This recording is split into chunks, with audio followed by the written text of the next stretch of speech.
Baka husay. Ang sabi nga, kapag tumatanggi ka sa biyaya, para kang nagtampo sa bigas. Pero ang oportunidad na mailap, dapat ay hinahanap. Tulad ng ginawa ni Nanay Mayen at Tatay Ronnie Labay. Nagsipag, nag-ipon. Kaya ang dating tipid sa bigas, may sariling bigasan na ngayon. At nagbunga pa ng ibang negosyo.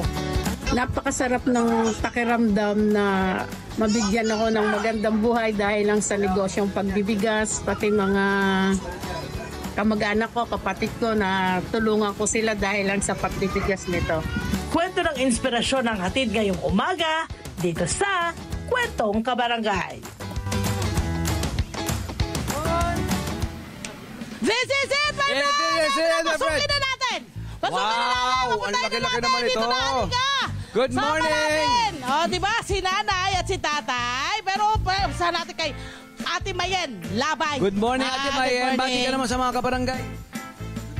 Good morning po. Welcome po. Ayan! Okay, kasama ni Ate Mayen. Sino po ang pangalan niyo, Sir? Ronnie. Sir Ronnie Labay. Uy! Magano pala Ayan. ito? Asawa. Oo, Ang galing! So I'm sure, eto marami na hong nakakaalam na nabigyan na natin sila ng idea na nag-start po kayo sa bigasan.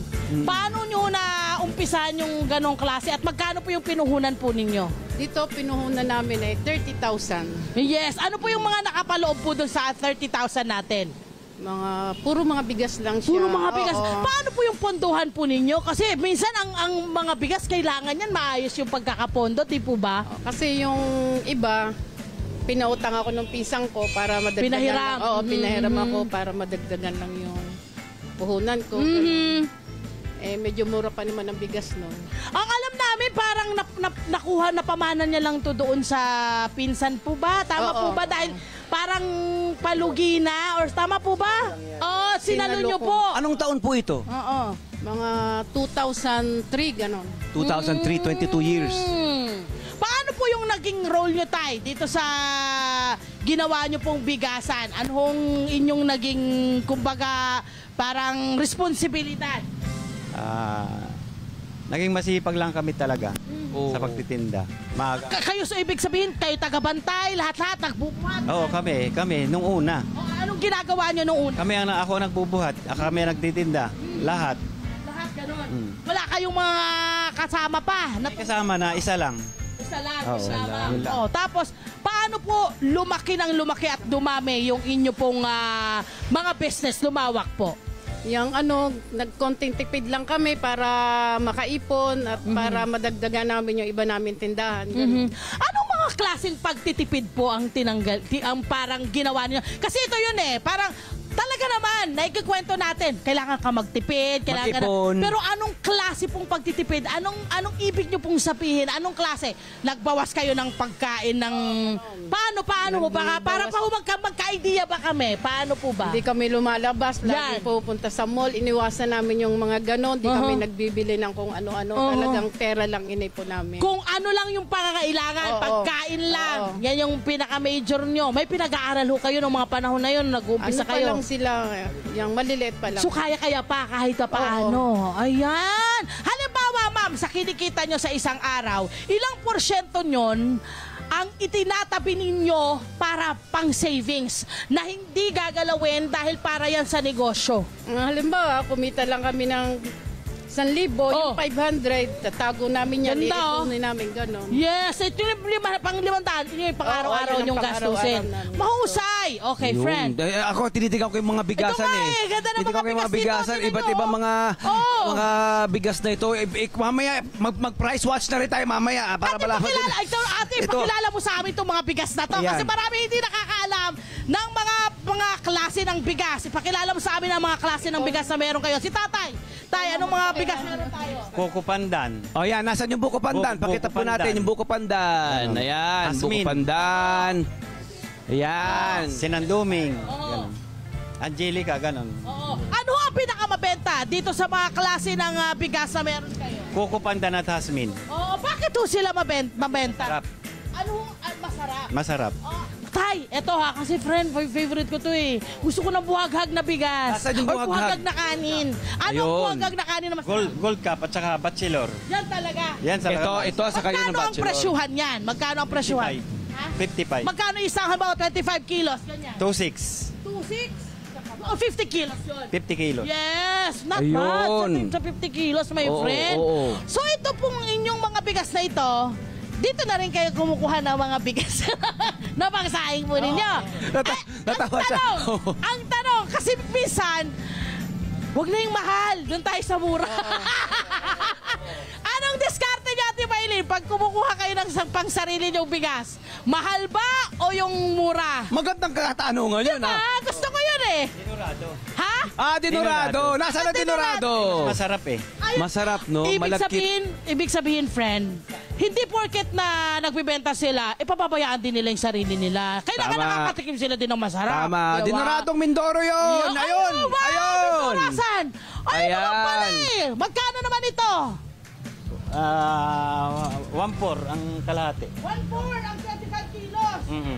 Not bad, my friend. Parang gusto ko yung dinurado na yan. Okay. Sabi nyo nga, nag-start kayo ng maliit. Okay? Kailan ho nasundan, nadagdagan?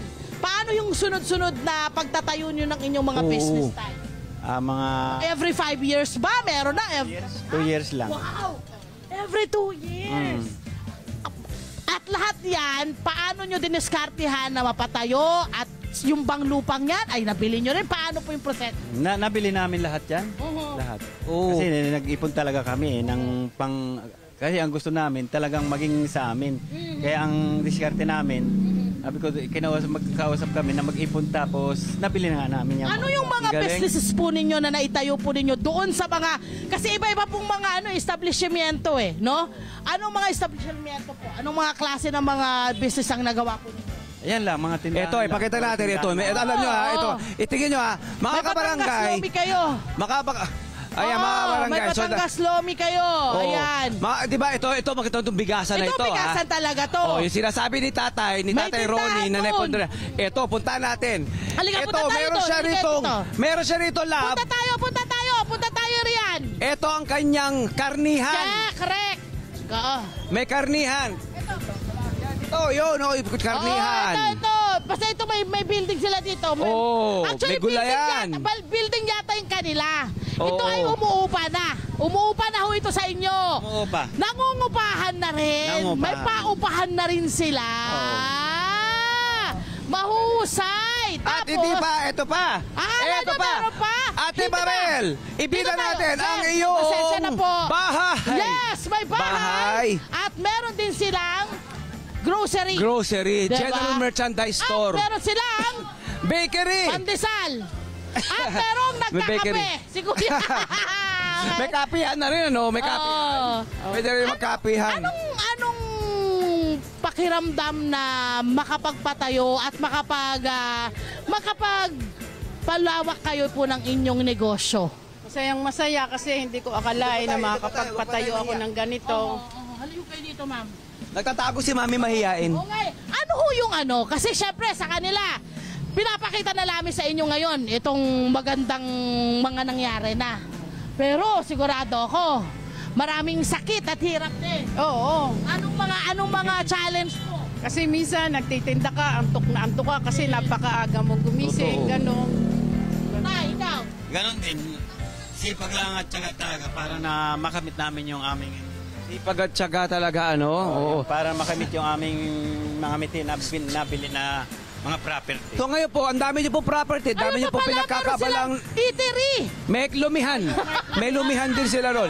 So ngayon po, marami ko pinagkakabala ang mga property, marami po kayo mga negosyo. Sino pong mga nangangasiwa na? Kasi po, I'm sure. Pamangkin.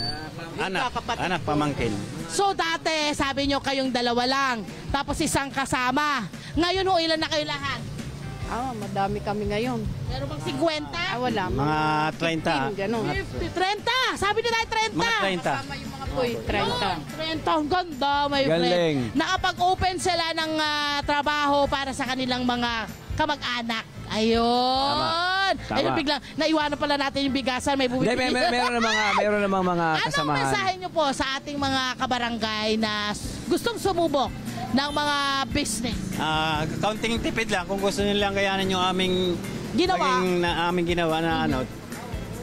Tsaga lang at saka tipid. Ganun. Magtipid talaga. Oh. Correct. Pag-iigpit ng sinturon, kaunting pag-iigpit ng sinturon, Oo, sa umpisa. pamamaluktot ng kaunti. Nila yung ganito sa amin. Kumbaga, ano nga tayo? Delayed gratification. Hi! Sa mga naman, dyan na profile, mga Kanet 25. This is Love a New Verbo. For more love, Tunipet, and Song updates, just click the subscribe button and follow us on our Net25 social media pages at Net25 TV and Net25 Entertainment Facebook. See ya. I love ya.